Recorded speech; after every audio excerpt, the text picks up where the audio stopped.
삶 가운데 하나님의 은혜와 평강이 임하기를 주님의 이름으로 축복합니다.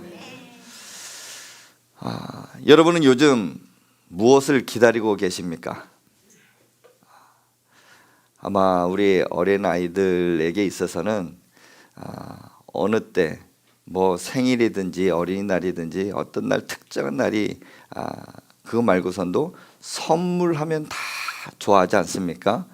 선물 준다고 하면 그 선물을 기다리고 있을 것입니다. 우리 장년들, 우리 어른들에게 있어서는, 또 우리 청년들에게 있어서는 배우자를 놓고 기도할 때 내 여자친구, 내 남자친구 누가 될지 그 한 사람을 기다리고 있는 사람도 있을 것이고, 우리 그제 이렇게 나가서 이렇게 전도하다 보니까 분양을 여기 아파트에 입주하기 위해서 사전 점검을 오는 분들 모든 사람들의 표정이 너무나 밝더라고요. 왜 그럴까요? 이 집 내 집이 있구나라는 것 때문에 아마 안심이 되고, 새로운 집으로 이사한다고 하니까 기대감을 갖고 너무나 기뻐한 모습을 보게 되었습니다. 우리가 살아가면서 내 집을 이렇게 마련한다라는 거, 정말 분양을 받고 이렇게 추첨을 이렇게 통해서 내 집이 이렇게 당첨되지만은 그 추첨을 통해서 기다리는 그 시간까지 얼마나 기대가 되고 또 기다려지는지, 그 시간만큼 정말 행복한 시간일 것입니다. 그리고 우리가 한 사람을 사랑한다는 사람이 있을 때 약속을 잡고 그 한 사람을 만나기 위해서 내가 카페를 찾고 어디에서 누군가를 이렇게 기다릴 때 그 기다리는 그 시간은 아마 행복할 것 같습니다. 여러분은 진짜 무엇을 요즘에는 기다리고 있습니까? 우리 믿는 사람들에게 있어서, 모두에게 있어서 그 기다림은 기도의 응답이 아닌가 생각이 듭니다. 여러분, 하나님께서 주실 그 기도의 응답 기다려지십니까? 네. 기도하는 자에게 기도 응답이 있습니다. 그리고 기다리는 자에게 하나님께서 복을 더하시는 줄 여러분 믿으시길 바랍니다.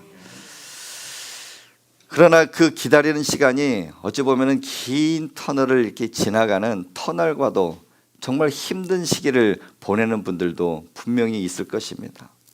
1년, 2년, 10년 동안 지금 기도하고 있는데 아직까지 응답되지 아니하고, 하나님 언제쯤 내 기도 응답에 들어주실 것입니까? 계속 기도하고 있는 분들 계실 겁니다. 그분들이 생각할 때는 이 긴 터널이 정말 언제 저 끝에 빛이 만날 수 있는지 궁금도 하지만, 그 터널의 끝에는 빛이 있는 줄 여러분 믿으시길 바랍니다. 그리고 그 터널 끝에 그 빛이 임하는 곳에는 출구입니다. 그래서 터널의 끝은 또 다른 출구이며 새로운 출발이거든요. 여러분, 그 은혜를 만날 수 있길 주님 이름으로 축복합니다. 오늘 읽은 그 시편 40장은 다윗의 시입니다. 다윗의 시인데, 다윗이 하나님 앞에 기도하는 그 시, 하나님 앞에 기도했던 그 기도에 하나님이 마침내 응답하시는 그 기도가 오늘 시편 40장에 나오고 있습니다. 근데 이 시편 40장 1절부터 17절까지 다 읽지는 않았지만, 정말 기가 막힐 웅덩이에 빠져 있고 수렁에 빠져 있는 다윗 한 사람을 보게 됩니다. 왜 기가 막힐 그 웅덩이, 수렁, 다른 말로 하면은 정말 어려운 고난 속에 빠져 있는 다윗, 그런 상황을 오늘 시편 40장은 말씀해 주고 있습니다. 1절부터 17절까지 다 읽다 보면 다윗의 생애 중에 정말 힘들고 고난의 때, 그때를 만나게 되는데, 오늘 12절에는 그렇게 말씀하고 있습니다. 우리 시편 40장 12절 우리 같이 읽겠습니다. 시작. 수많은 재앙이 나를 둘러싸고 나의 죄악이 나를 덮침으로 우러러 볼 수도 없으며 죄가 나의 머리털보다 많으므로 내가 낙심하였음이니이다. 아멘. 나의 죄악이 나를 덮었다라고 그래요. 그리고 나의 머리털보다 너무 많아서 내가 낙심하고 있습니다. 다윗에게도 이런 시기가 있었어요. 어린 다윗이 있었을 때 내 마음에 합한 자라 하나님께서 그를 선택하시고 그에게 기름을 부어주셨습니다. 그리고 이스라엘의 두 번째 왕이 되었습니다.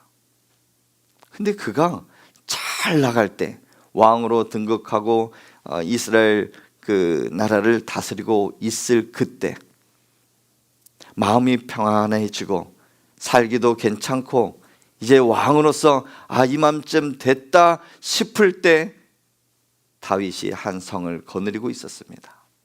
근데 그 건너편에 무엇이 보였느냐? 어느 한 여인이 목욕하는 것을 보게 된 거예요. 그 여인을 보고 그냥 뒤돌아 싹 돌아섰으면 좋았을 텐데 한순간에 죄악이 몰려오면서 그 여인을 간음하게 된 것입니다. 거기에서 멈추지 않았습니다. 거기에서 끝나 하나님 앞에 회개하고 하나님 내가 잘못했습니다, 돌이켰으면 끝이었을 텐데 그 간음 이후에 그 한 여인의 남편을 전쟁터에까지 보내면서 그 한 장수를 죽이게 만드는 그 죄를 범하였던 것입니다. 다윗이 평안할 리가 없죠. 하루 이틀 고뇌하며 힘든 시간들 보내는 그 상황들이 오늘 이 말씀입니다. 하나님, 나의 죄가 나를 덮어서 나의 머리털보다 너무나 많아. 내가 낙심하고 있습니다. 하나님, 내가 어떻게 해야 될까요? 분명히 다윗은 방법을 알고 있습니다. 이 해결할 문제를 알고 있었습니다. 여러분에게 이런 고난의 상황과 힘든 그런 상황이 있을 때 제일 먼저 하는 것이 무엇입니까? 바로 기도 아니겠습니까? 하나님, 내가 어떻게 해야 합니까? 기도가 여러분 첫 번째 방법인 줄 믿으시길 바랍니다. 그런데 오늘 1절 읽고 2절 그때 읽어보면은 하나님께서 그 다윗을 기억하시고 다윗의 그 부르짖음을 들으셨는데 2절에 보면 나를 기가 막힐 웅덩이 수렁에 아직까지도 있는 것입니다. 그리고 1절과 2절 그 사이에다가 여러분 성경책이 있다고 하면 혹시나 마침내라는 단어를 한번 넣어 보십시오. 그러면 그 기도에 하나님이 응답하심에 얼마나 감사한지 모릅니다. 기도하고 기다렸더니 하나님께서 그 기도를 들으시고 마침내 그 기가 막힐 웅덩이와 수렁에서 나를 끌어올리셨다라고 다윗은 오늘 고백하고 있는 것입니다. 사랑하는 성도 여러분, 우리가 살다 보면 이런저런 정말 큰 고난의 때를 만나게 됩니다. 기도해도 하나님께서 응답이 없는 것처럼 여겨질 때가 있습니다. 그럼에도 우리가 끝까지 해야 될 것이 있다면 바로 기도인 줄 믿습니다. 이번 달 우리 기도의 불을 켜라 라는 주제로 기도에 조금 더 집중해 봅시다. 한 주간 특별 새벽 기도를 통해서 하나님 앞에 더 가까이 나가는 기도의 시간이 됐으면 좋겠습니다. 그리고 지난주 말씀처럼 구하라, 그리고 찾으라, 문을 두드리라. 그러나 하나님께서 주시는 그 복을 누려봅시다. 어느 시간이든지 언제든지 우리 함께 기도합시다 라고 말씀을 외쳤습니다. 오늘 이제 기도의 불을 켜라, 이제 마지막 시간이긴 하지만 기도의 불은 꺼지지 않았으면 좋겠습니다. 오히려 여러분 삶 가운데 기도의 불이 활활 타오르는 은혜가 있길 주님의 이름으로 축복합니다. 오늘 다윗은 어떻게 이 수렁에서, 이 고난에서 빠져나올 수 있었을까요? 고난을 탈출하는 방법 두 가지를 오늘 함께 말씀을 나누고자 합니다. 우리 1절 말씀을 다시 한번 읽겠습니다. 시작. 내가 여호와를 기다리고 기다렸더니 귀를 기울이시사 나의 부르짖음을 들으셨도다. 아멘. 다윗은 하나님 앞에 기도하였습니다. 근데 그 기도가 어떤 기도인가? 부르짖는 기도이다라는 것입니다. 부르짖다라는 이 말은 그냥 큰 소리를 외치며 도움을 청한다 하는 그런 뜻입니다. 어려움이 닥쳤을 때 먼저 하나님께 큰 소리로 외치는 것입니다. 하나님 이름을 부르고 하나님 내 기도를 들어 주십시오. 하나님을 찾는 거예요. 그냥 우리 조용하게 목소리로 그냥 하나님 앞에 왔습니다. 하나님의 귀한 자녀 누가 왔습니다. 이렇게 해도 하나님 들으시거든요. 그런데 내가 부르짖는다는 것은 내 안에 더 간절함이 있다라는 증거이고, 여기에도 이제 우리 벽면에 말씀돼 있지만은 우리 예레미야 29장 12절 우리 한번 읽도록 하겠습니다. 예레미야 29장 12절 말씀을 시작. 너희는 내게 부르짖으며 와서 내게 기도하면 내가 너희를 들을 것이요. 아멘. 부르짖어서 내게 와서 기도하면 하나님은 들어 응답하신다라고 말씀합니다. 우리나라가 한참 부흥할 때가 있었습니다. 교회마다 막 꽉꽉 차고 넘치는 그런 시간들이 있었습니다. 1980년대에서 90년대 초까지 이 교회 저 교회 십자가만 세워놓으면 교회가 차고 넘치는 그 시기가 있었습니다. 그때 하나의 이제 뭐 특징들을 이렇게 보게 되면 그 심령 대부흥회라고 해가 있었던 이 교회 저 교회 부흥회가 엄청나게 열렸어요. 지금쯤 아마 봄맞이 우리 부흥회를 열겠습니다. 교회에서 광고하고 이제 가을이 또 오면은 가을이 이렇게 또 부흥회를 열립니다. 광고를 하면 우리 교인도 아닌데 이쪽 있는 성도님들이 우리 교회 와서 또 말씀도 듣고 기도하고, 우리 성도들도 다른 교회 가가지고 또 말씀을 듣고 막 이렇게 하면서 하나님의 말씀을 사모했던 적이 있습니다. 기도원에 가도 그냥 꽉꽉 차고 넘치는데 그때는 철야 기도라고 그러죠.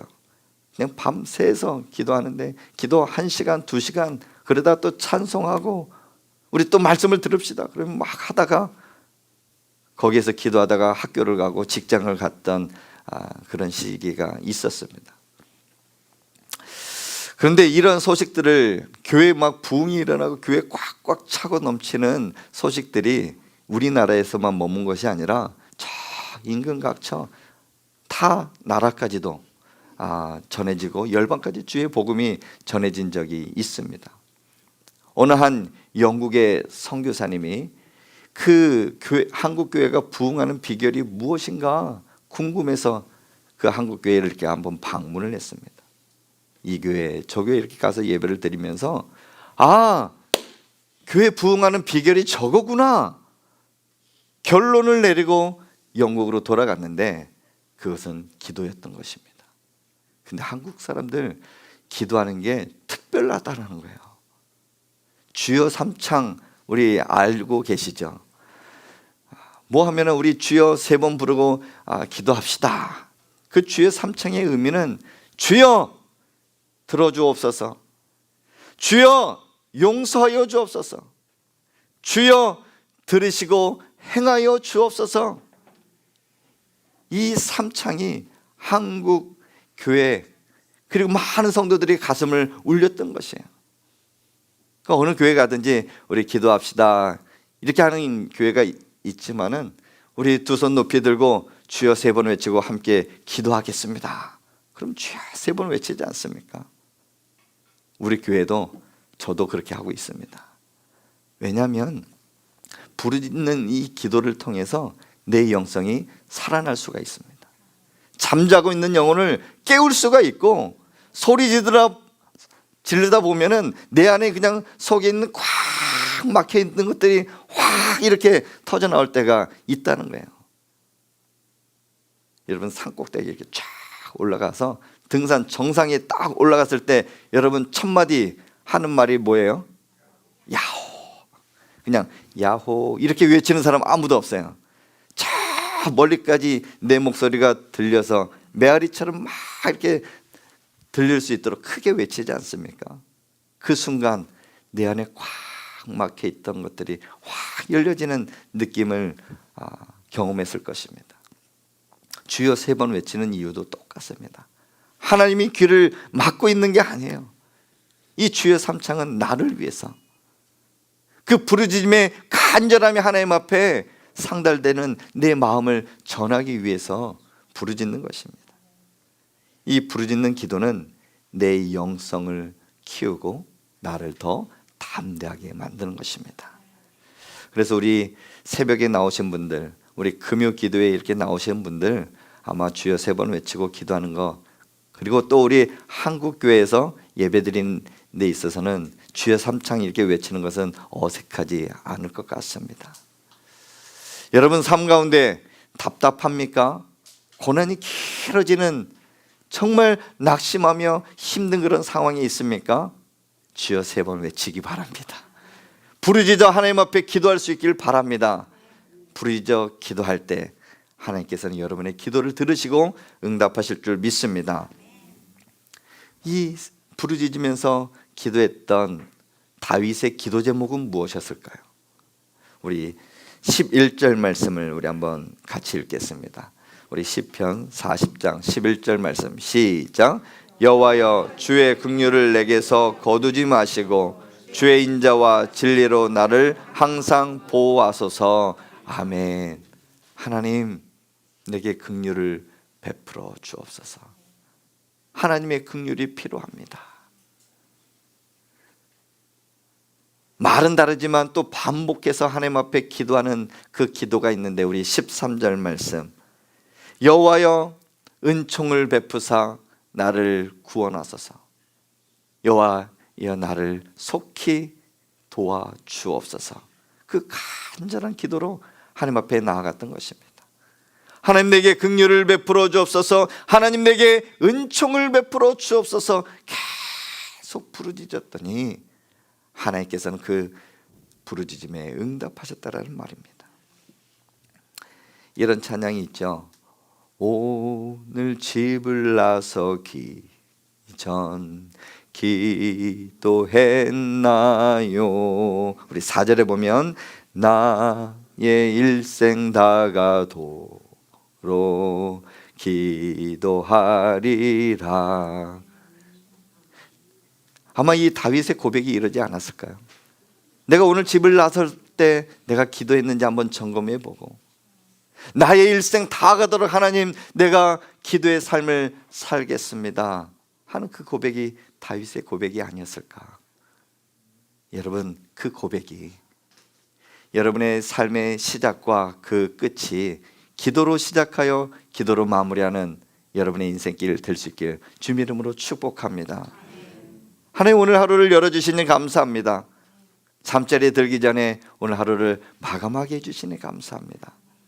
그리고 여러분 때에 따라 하나님 앞에 나가 부르짖어 하나님의 기도할 수 있는 여러분의 삶이 될 수 있길 주님의 이름으로 축복합니다. 두 번째, 우리 기가 막힐 웅덩이와 수렁에서 이렇게 탈출을 하려고 하면 어떻게 해야 될까? 기도하는 거 맞습니다. 두 번째 방법이 있다면 따라해 봅시다. 기다리고 기다려야 한다. 우리 시편 40장 1절 말씀을 다시 한번 읽도록 하겠습니다.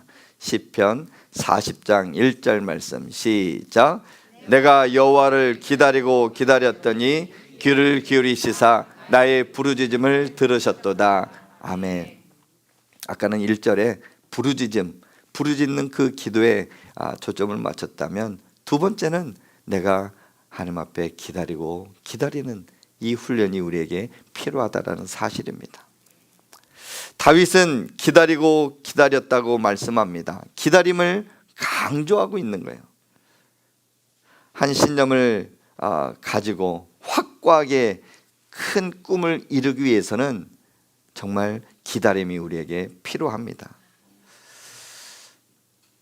우리 여성분들이 이 뱃속에 아이를 품게 되면, 임신을 하게 되면 몇 달 후에 나옵니까? 10달. 10달을 기다려야 이 아이를 만날 수가 있어요. 그리고 우리가 매 순간순간에 무엇인가 신청하고 마지막에 무엇인가를 찾으려고 할 때는 그 기다림의 시간들이 꼭 필요합니다. 밥을 먹기 위해서도 쌀을 씻어서 쌀을 담그고 밥솥에다 넣어놓고 그냥 그 밥하는 시간도 우리가 기다려야 됩니다. 근데 막 조급해가지고선 이게 막 쫙 힘이 막 오르는데 뜸들인다고 하잖아요. 그 뜸들이는 시간이 얼마나 우리를 배고프게 하는지. 근데 그 시간이 지나야 우리 맛있는 밥을 먹을 수가 있습니다. 우리 삶에 보면은 기다림을 통해서 우리가 무엇인가를 얻는 그것들이 정말 많이 있거든요. 오늘 하나님 앞에 기도하는 우리도 기도의 제목을 다 하나님 앞에 올려드리고 당장 무엇인가를 요구해서 하나님 들어 응답해 주실 수도 있지만 좀만 더 기다려. 이 기다림이 여러분 복인 줄 여러분 믿으시길 바랍니다. 이 기다림을 통해서 궁극적으로 하나님의 뜻이 이루어집니다. 이 기다릴 줄 아는 사람이 신앙생활 잘 하는 사람입니다. 왜냐하면 기다림을 통해서 하나님의 뜻을 알 수 있기 때문입니다. 기다림을 통해 하나님의 성품을 닮아가게 되는 시간입니다. 기다림을 통해서 하나님께 더 가까이 나가는 시간입니다. 기다리는 그 시간을 통해서 내 믿음이 더 견고해지는 시간입니다. 기다림을 통해서 결국 내가 하나님을 만나는 은혜가 있을 줄 여러분 믿으시길 바랍니다. 기다림을 통해서 하나님은 그 기도하는 사람의 그릇을 크게 만들어 주셔요. 씨를 뿌리고 열매를 거두려면 기다려야 합니다. 이제 3월달, 4월달 이제 뭐 농사 짓는 분들에게 있어서는 모내기를 하고 씨를 뿌리는 시간들이 올 겁니다. 그리고 가을에 가서 이렇게 추수를 하게 되는데 그 시간에 기다림 속에서 해야 될 일이 있다고 하면 열심히 그 뿌린 씨앗을 보고 잡초가 나면 잡초도 뽑아내고 잘 가꿔야 되는 거 아니겠습니까? 가꾸다 보면 맨 마지막에 추수의 그때를 맞이하면서 내가 열심히 살았구나 그러면서 그 은혜를 맞을 수가 있습니다. 기다림의 시간은 우리의 믿음을 키워가는 시간입니다. 신앙생활도 기다림이 필요합니다. 우리 가정생활에도 우리 믿음 생활에도 우리 직장 생활에도 여러분 기다림을 통해서 여러분의 축복의 열매들이 많이 맺혀지길 주님 이름으로 축복합니다.